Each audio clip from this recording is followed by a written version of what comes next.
跟住落嚟第5個步驟就係提供示範。我哋可以從示範裏面向小朋友展示我哋希望佢哋模仿嘅溝通行為，咁樣對語言發展係好重要㗎。家長所提供嘅示範應該係清晰、簡單嘅語言。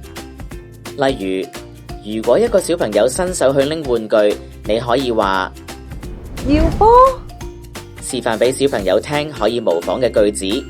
家長亦都可以結合手勢、面部表情同埋肢體語言嚟示範非語言溝通，咁樣有助小朋友學習使用多種方式溝通。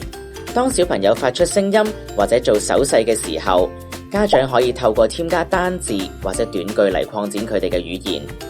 如果小朋友指住一塊餅乾，你可能會講食餅，咁樣可以鼓勵小朋友進一步擴展佢哋嘅溝通。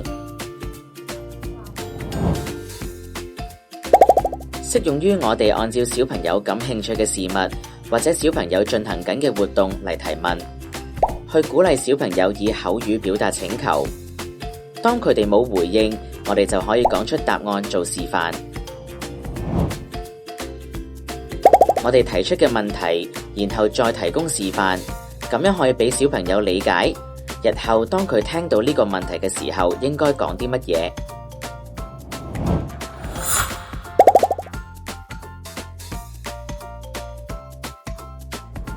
牛牛喺邊度啊？牛牛呢？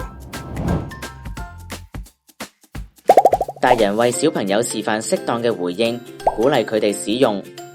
如果小朋友明白大人嘅問題，但係唔識得點樣回應，家長可以提供適當嘅回應。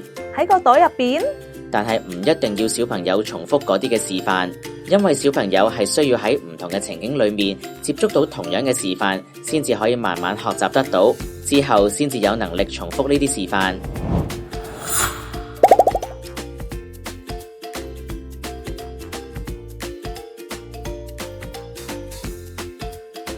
牛牛喺邊度啊？